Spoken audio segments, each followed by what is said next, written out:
మన కాన్సెప్ట్ ఏంటంటే మన భూమి ఛానల్ ఏంటంటే మనం తక్కువ పెట్టుబడితో ఎక్కువ ఆదాయం ఎలా.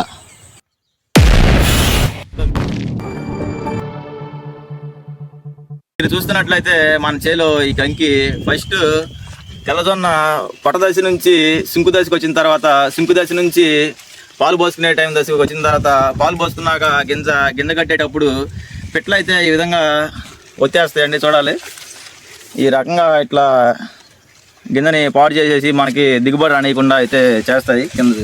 ఇట్లా కిందకి కొట్టేస్తాయి. దీనికి మనం రకరకాలైనటువంటి చర్యలు ఉంటాయి. ఒకటి టపకాయలు పెంచుకోవచ్చు, రెండు ఏదన్నా మామూలుగా బొచ్చి కానీ ప్లేట్ కానీ తీసుకొని కడత కొట్టుకుంటూ వెళ్ళచ్చు. కాకపోతే మనం ఎకరం అరెకరం అయితే ఒకసారి నుండి విషయానికి వదిలినా వెళ్ళిపోతాయి. కానీ 10 ఎకరాల గట్టికి నేను ఒకరిని అటు వెళ్తే ఇటు వస్తున్నాయి, ఇటు వస్తే అటు వస్తున్నాయి కాబట్టి నేను అటు ఇటు పరిగెత్తలేను కాబట్టి ప్లేట్తో కొట్టుకుంటే వెళ్ళలేను కాబట్టి విషయాన్ని తోలలేను కాబట్టి టపకాయలు అయితే అవాయిస్ వాళ్ళు కానీ మామూలుగా తాటి బొమ్మలు కానీ తెచ్చుకొని పెంచుకున్నాను. ఇక్కడ వస్తే అటు వెళ్ళి వెళ్తాయి కాబట్టి కోసం అయితే బెదిరిపోతున్నాయి. కాబట్టి మనం ఈ రకంగా వదిలేస్తే చేను పొలాన్ని మొత్తం ఈ రకంగా రకరకాలుగా తినేసి మనకి దిగుబడి రాకుండా అయితే చేస్తాయి. ఇప్పుడు మనకి తెల్లజొన్న చేను అవనివ్వండి, మొక్కజొన్న చేను అవనివ్వండి, మనకి కాంప్లెక్స్ ఎరువులు పురుగు మందులతో పాటు మనకి వాటర్ కూడా చాలా ఇంపార్టెంట్ అండి. ఎందుకంటే మనం వాటర్ ఎంత తీసుకుంటే మొక్క అంత బలంగా హైట్గా వస్తుంది కాబట్టి మనం వాటర్ కూడా ఎక్కువగా పెట్టుకోవాలి. మనం తెల్లజొన్న వేసిన తర్వాత ఫస్ట్ నేలను బట్టి దాన్ని సాంద్రత ఎండిపోయిన దాన్ని బట్టి మనం నెల రోజులకైతే ఖచ్చితంగా వాటర్ పెట్టుకోవాలి. రెండోసారి మనం పిండి వేసిన తర్వాత వాటర్ పెట్టుకోవాలి. మూడోసారి అయితే చేను ఇలా పొట్టదశి వచ్చిన తర్వాత అయితే మనం వాటర్ పెట్టుకున్నాము. ఇలా అక్కడక్కడైతే 100కి 10%, 5% అక్కడక్కడ మొక్కలు అయితే కామన్గా ఉంటాయి. తర్వాత చూస్తే పొట్టదశ అయిపోయిన తర్వాత ఇట్లా సింకు పోసుకుంటుందండి. ఇట్లా ఇది సింకు పోసుకుంటూ అయిపోయిన తర్వాత పాలు పోసుకుంటుంది. గింజ పాలు పోసుకునే టైంలో కూడా మనం వాటర్ పెట్టుకోవచ్చు. సింకు అయిపోయిన తర్వాత పాలు పోసుకునేటప్పుడు వాటర్ పెట్టుకుంటే ఈ గింజ అనేది మనకి బాగా లావుగా బలంగా వస్తుంది. కంకి కూడా చూడండి మనకి దానిపైనే కనపడుతుంది. మనం వాటర్ ప్రధానంగా ఎక్కువగా పెట్టుకోవడం వల్ల మనకి పంట దిగుబడి కూడా బాగా వస్తుంది. మనం ఇప్పటికైతే 3 తడులు కంప్లీట్ చేసాము. మనకి వాటర్ అవకాశం ఉంది, కాలువలు బాగా వస్తున్నాయి కాబట్టి మనం 4వ తడి కూడా పెట్టుకుంటాము. గింజ కొంచెం వచ్చిన తర్వాత మనం 4వ తడి అయితే పెట్టుకుంటాం. మళ్ళీ 5వ తడి పెట్టుకోవడానికి మనకి తర్వాత లాస్ట్కి వచ్చేటప్పటికి వాతావరణ పరిస్థితులు అనుకూలంగా ఉండవు కాబట్టి మనం కంకి కోసిన తర్వాత నేల మీద పడిన తర్వాత మళ్ళీ వర్షాలు ఏదైనా పడితే మళ్ళీ నేల ఆరక మళ్ళీ గింజ అంతా మొలకెత్తుంది కాబట్టి మనం 5వ తడి అయితే పెట్టాం. 4 తళ్ళు వాటికి పెట్టి సర్దుకుంటాం. అంతటితో మనకి కంప్లీట్ అయిపోతుంది.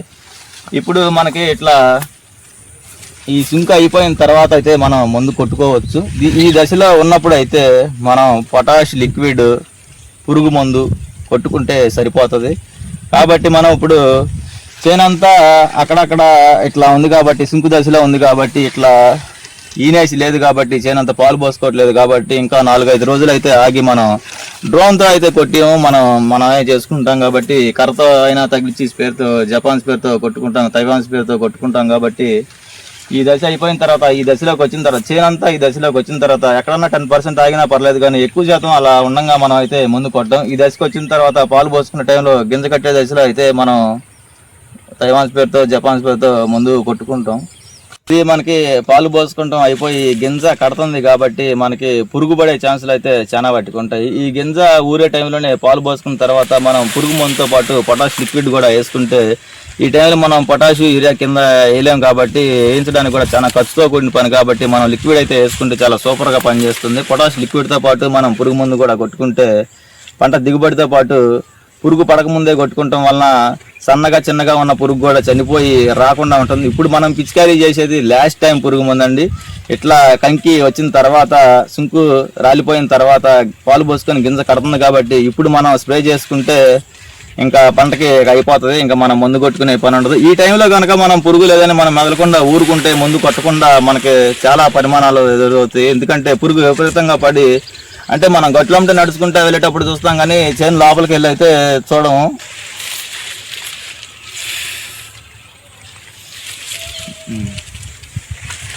మనం గట్లంటే వెళ్ళేటప్పుడు అయితే చూసుకుంటా వెళ్తాం కానీ చేను లోపలికి వెళ్ళి అయితే చూడడం. గట్లంటే చూసినప్పుడు పురుగు కనపడదు, ఎక్కువ శాతం 100లో 1-2% కనపడుతుంది. చేను లోపలికి వెళ్ళి ఇట్లా లోపలికి వచ్చేసి చూస్తే మట్టికి ఈ కంకి మీద పురుగు అయితే కనపడుతుంది సన్నగా. మనకి పురుగు కనపడాలంటే మనం ఇట్లా చేతులనైనా ఇట్లా రాల్చుకోవచ్చు, లేదంటే ఒక ఫోన్ ఇట్లా పెట్టుకొని ఇట్లా కంకిని ఇట్లా దులిపినట్టయితే ఇప్పుడు దీని మీద మీకు ఇట్లా ఇది కనపడినట్టు దీని మీద పురుగులు అయితే ఇట్లా కనపడతాయి, చూసుకోవచ్చు. మనం అట్లా చూసుకుంటే మట్టికి మనకి పురుగు ఉన్నది లేనిది తెలుస్తుంది. దీని మీద సన్న పురుగు ఉన్నప్పుడే కొట్టుకుంటే, సన్నగా చిన్నగా ఉన్న పురుగు ఉన్నప్పుడే కొట్టుకుంటే మనం సరిపోని పరిమాణంలో ముందు కొట్టినా సరిపోతుంది. లేదంటే డబుల్ డోస్ ఇక తప్పదు. మనం డబుల్ డోస్ వేసినా కొన్ని సందర్భాల్లో పురుగు సావదు. అప్పటికే మనకి చాలా నష్టపోయి ఉంటాం తీవ్రంగా. కంక అయితే తినేసి ఉంటుంది. ఇప్పటికే మనం పక్షులతో చిలకలతో ఈ పెట్టులతోనే ఇబ్బంది పడుతూ ఉంటున్నాం. మళ్ళీ ఎలుకలు కూడా ఇబ్బంది పెడతా ఉంటాయి మనకి పంట దశలోకి వచ్చినాక. వీటితో పాటు మనకి మళ్ళీ మనం ముందు కూడా కొట్టుకోకుండా ఉంటే ఈ పురుగుల వల్ల మనం తీవ్రంగా నష్టపోతామని మీకు చెప్తున్నాను. మనం సుంక అయిపోయిన తర్వాత మూడోసారి వాటర్ అయితే కంప్లీట్ చేసాం కాబట్టి నేలలో తేమ ఇంకా మనకి ఉంటుంది. నేలలో తేమ ఉన్నప్పటికీ మీకు చూపిస్తాను. మనకి నేలలో ఈ రకంగా తేమ ఉన్నప్పటికీ వాటర్ పెట్టుకున్న మనకు అవకాశం ఉంటే తర్వాత వాటర్ అందుబాటులో ఉండవు. వాటర్ పెట్టుకుంటే 4వ తడి పని అయిపోద్ది అనుకున్నా మనం పెట్టుకోవచ్చు. లేదు ఒక వారం ఆగి మనం వాటర్ పెట్టుకుంటే చేనుకి అయితే బ్రహ్మాండంగా పనిచేస్తుంది. ఇప్పుడు 3వసారి 4వసారి అయితే వాటర్ మొక్క కూడా దంటు కూడా తాగుతుంది.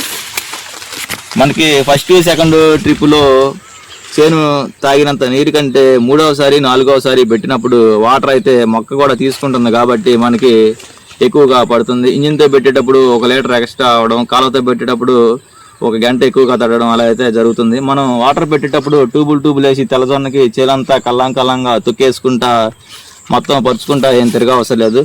ఒకసారి గట్టి మీద తెచ్చి ఇక్కడ పడేసుకుని చేనంతా గట్ల నిండా మొత్తం మునిగిపోయేదాకా పెట్టుకున్నా మనకి బాగా బంద్ చేస్తుంది. ఇంకొక 2-3 రోజులు ఎక్కువగా తేమండి బాగుంటుంది. ఎందుకంటే ఈ నేల మనకి ఉరకెత్తే నేల కాదు కాబట్టి. అదే నెల అయితే మరీ అంత ఫుల్గా వాటర్ పెట్టకుండా గట్లకు వచ్చేటట్టు ఫుల్గా వాటర్ పెట్టకుండా సరిపోని పెట్టుకుంటాం బెటర్ అని చెప్తున్నాను.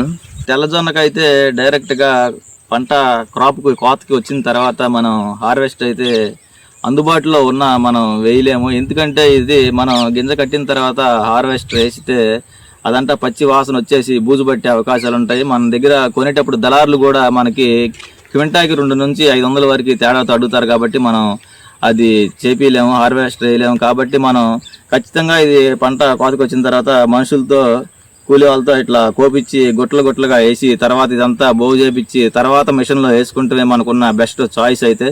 అట్లా చేసుకుంటాం వల్ల మనకి వెంటనే ఇప్పుడు క్రాప్ అవ్వగానే రేటు లేకపోయినా ఒక 2-3 నెలలు లేదంటే ఒక 6 నెలలు 1 సంవత్సరం ఉంచుకోవాలన్నా మనకి గింజ అయితే పాడవకుండా ఉంటుంది. అట్లా ఉంచుకోవాలంటే మనం ఇట్లా అయితే కటింగ్ చేపించుకొని గుట్టలో ఎత్తించుకొని మామూలు మిషన్లో వేయించుకొని మనం తీసుకెళ్ళి ఉంచుకుంటేనే అట్లా అయితేనే మనకి సేఫ్గా ఉంటుంది. బూజు రాకుండా నులి పురుగులు, సన్న పురుగులు, అవి రకరకాల పురుగులు పడకుండా గ్యాస్ బేర్లు వేసుకునేటప్పటికి పెద్ద మిషన్ వేస్తే మట్టుకి మనకి అదుపులో అయితే ఉండవు. ఇప్పుడు మన పంట అయితే దగ్గరికి ఇంకా 25 డేస్ 30 డేస్ కుంటే మంది క్రాప్కి అయితే వచ్చేస్తుంది. మనకి పంట అయితే ఈ సంవత్సరం బాగా ఉంది. 25 పైనే కానీ లోపు అయితే ఆలోచించాల్సిన అవసరం లేదు. నేనైతే ఎక్స్పెక్ట్ చేస్తుంది 28-29 క్వింటాలు ఎకరానికి ఎక్స్పెక్ట్ చేస్తున్నాను. మనకి పంట చూస్తే బ్రహ్మాండంగా ఉంది. మనం ఫస్ట్ సోలారు కలుపు మందు లాడిస్ అవి సోలారు కలుపు మందులు కొట్టుకున్నాము. సాలలో కూడా గ్రామోజన్ కొట్టుకున్నాము. వాటర్ కూడా 3 తడులు అందించాము. మళ్ళీ 4వ తడి కూడా అందిస్తాము. దీనికి కావాల్సిన పోషకాలన్నీ అందించాము. బలం మందులు, పురుగు మందులు, తెగులు మందు కూడా కొట్టాము. ఇవన్నీ చేసినప్పటికీ మనం హై రేంజ్లో పెట్టుబడి ఏం కాదండి. మామూలుగా తెల్లజొన్న కాబట్టి మొక్కజొన్నకు అయినంత పెట్టుబడి అయితే అవసరం లేదు. తక్కువ పెట్టుబడి మన కాన్సెప్ట్ ఏంటంటే, మన భూమి ఛానల్ ఏంటంటే మనం తక్కువ పెట్టుబడితో ఎక్కువ ఆదాయం ఎలా అనేది మన కాన్సెప్ట్ కాబట్టి దీనిలో మీకు చూపిస్తాను. ఇప్పుడు అయిపోవచ్చింది 25 డేస్లో మనది కోతకు వస్తుంది కాబట్టి మనం పంట కోత కోసేది, మనుషులతో ఎత్తిచ్చేది, మిషన్ వేసేది, మనం ఇంటికి తీసుకెళ్లేది, మీకు ఏ చేనికి ఏ ఎకరానికి ఎన్ని టిక్కీలు అయింది, ఎన్ని క్వింటాలు అయింది మీకు మొత్తం మన ఛానల్లో ఉన్న సబ్స్క్రైబర్కి అందరికీ చూపిస్తాను. మీరు మన ఛానల్ని సబ్స్క్రైబ్ చేసుకోండి. కొత్తగా వచ్చేవాళ్ళు వాచ్ చేయండి.